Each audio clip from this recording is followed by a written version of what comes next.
The Apocalypse of Thomas, a Verona fragment, 8th century, and Wilhelm's text, Munich, Clement, 4585, 9th century.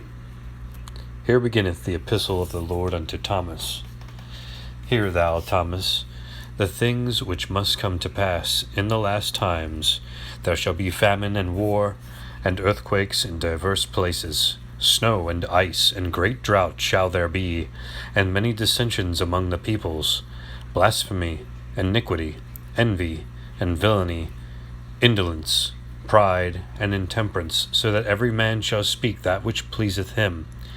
And my priests shall not have peace among themselves, but shall sacrifice unto me with deceitful mind. Therefore will I not look upon them. Then shall the priests behold the people departing from the house of the Lord, and turning unto the world, and setting up, or transgressing, landmarks in the house of God. And they shall claim, vindicate for themselves many things and places that were lost, and shall be subject unto Caesar, as also they were aforetime, giving poll taxes for the cities, even gold and silver, and the chief men of the cities shall be condemned. Here Verona ends, and Munich continues. And their substance brought unto the treasury of the kings, and they shall be filled. For there shall be great disturbance throughout all the people, and death. The house of the Lord shall be desolate, and their altars shall be albed, so that spiders weave their webs therein. The place of holiness shall be corrupted, the priesthood polluted. Distress, agony shall increase. Virtue shall be overcome. Joy perish, and gladness depart. In those days evil shall abound, and shall be respecters of persons. Hymns shall cease out of the house of the Lord. Truth shall be no more. Covetousness shall among be the priests. An upright man, or priesthood shall not be found. On a sudden there shall arise near the last time a king, a lover of the law, who shall hold rule not for long. He shall leave 2 sons. The first is named of the first letter, A, Arcadius. The second of the 8th is H, Honorius. The first shall die before the second. Arcadius died in 408, Honorius in 423. Thereafter shall arise 2 princes to oppress the nations, under whose hands there shall be a very great famine in the right hand part of the east, so that nation shall rise up against nation, and be driven out from their own borders.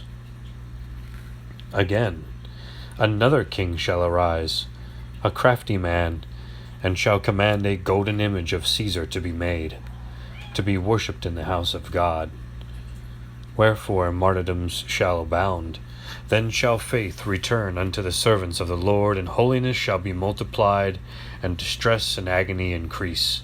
The mountains shall be comforted, and shall drop down sweetness of fire from the faucet, that the number of the saints may be accomplished. After a little space there shall arise a king out of the east, a lover of the law, who shall cause all good things and necessary to abound in the house of the Lord. He shall show mercy unto the widows and to the needy, and command a royal gift to be given unto the priests. In his days shall be abundance of all things. And after that again a king shall arise in the south part of the world, and shall hold rule a little space, in whose days the treasury shall fail, because of the wages of the Roman soldiers, so that the substance of all the aged men shall be commanded to be taken and given to the king to distribute. Thereafter shall be plenty of corn and wine and oil, but great dearness of money, so that the substance of gold and silver shall be given for corn, and there shall be great dearth. At that time shall be very great rising of the sea, so that no man shall tell news to any man, The kings of the earth, and the princes and the captains shall be troubled, and no man shall speak freely or boldly. Gray hairs shall be seen upon boys, and the young shall not give place unto the aged. After that shall arise another king, a very crafty man, who shall hold rule for a short space, in whose days there will be all manner of evils, even the death of the race of men from the east, even unto Babylon, and thereafter death and famine and sword in the land of Canaan, even unto Rome. Then shall all the fountains of waters and wells boil over, and be turned into blood, or into dust and blood. The heavens shall be moved, the stars shall fall upon the earth, the sun shall be cut in half like the moon, and the moon shall not give her light. There shall be great signs and wonder in those days when the Antichrist draweth near. These are the signs unto them that dwell in the earth. In those days the pains of the great travail shall come upon them. In those days when the Antichrist now draweth near, these are the signs. Woe unto them that dwell on the earth. In those days great pains of travail shall come upon them. Woe unto them that build, for they shall not inhabit. Woe unto them that break up the fallow, for they shall labor without cause. Woe unto them that make marriages, for unto famine and need shall they beget sons. Woe unto them that join house to house, or field to field, for all things shall be consumed with fire. Woe unto them that look not unto themselves while time alloweth, for hereafter shall they be condemned forever. Woe unto them that turn away from the poor when he asketh.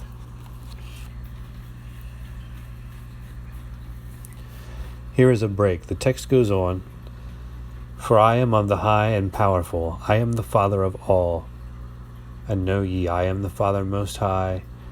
I am the Father of all spirits.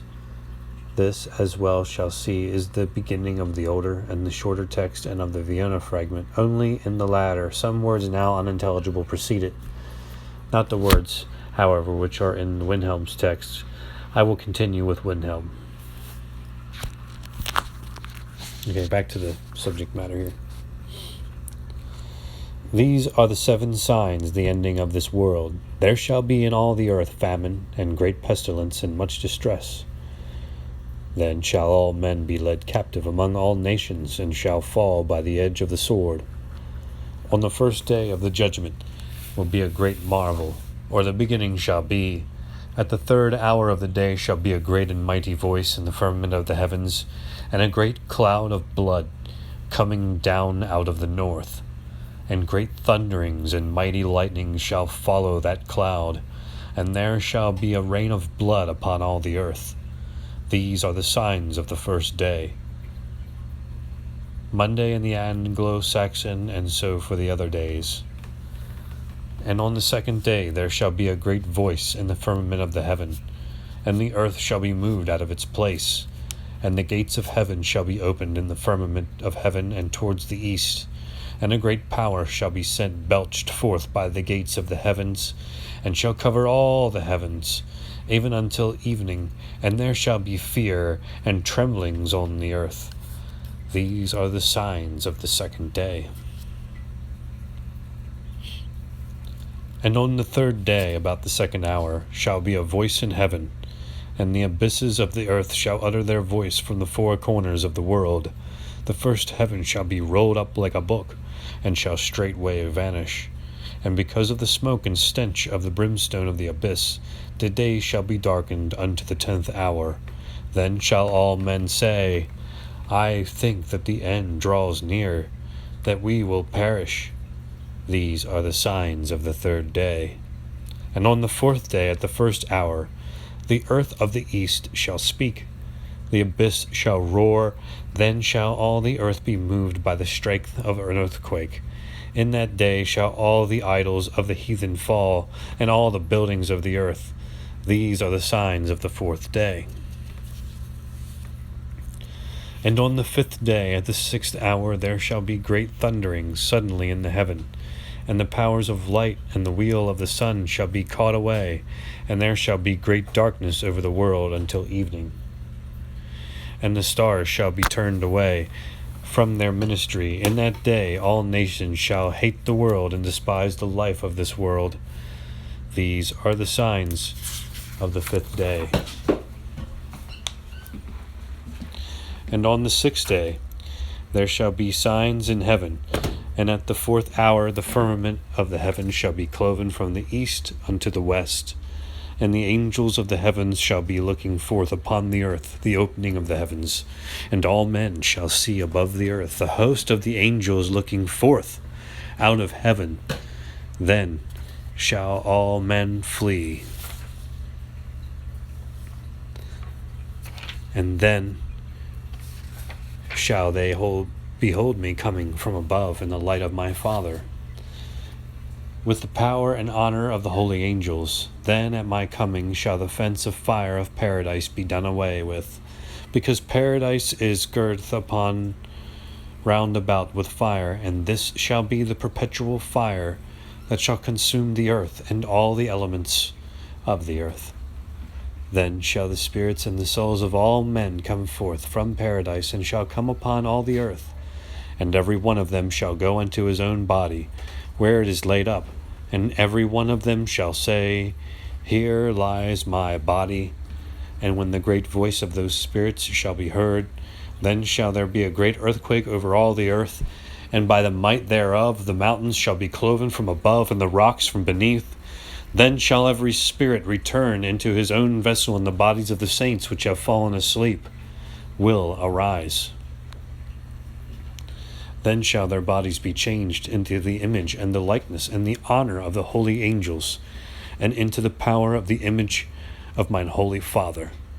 Then shall they be clothed with the vesture of life eternal, out of the cloud of light which hath never been seen in the world.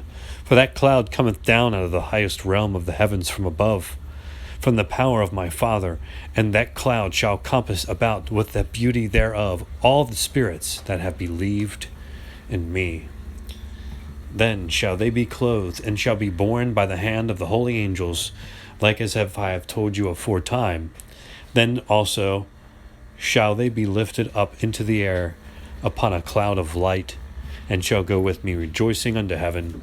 And then shall they continue in the light and honor of my Father. And then shall there be unto them great gladness with my Father and before the holy angels. These are the signs of the 6th day. And on the 7th day at the 8th hour there shall be voices in the 4 corners of the heavens, and all the air shall be shaken and filled with the holy angels. And they shall make war among them all the day long. And in that day shall mine elect be sought out by the holy angels from the destruction of the earth. Then shall all men see that the hour of their destruction draweth near. These are the signs of the 7th day.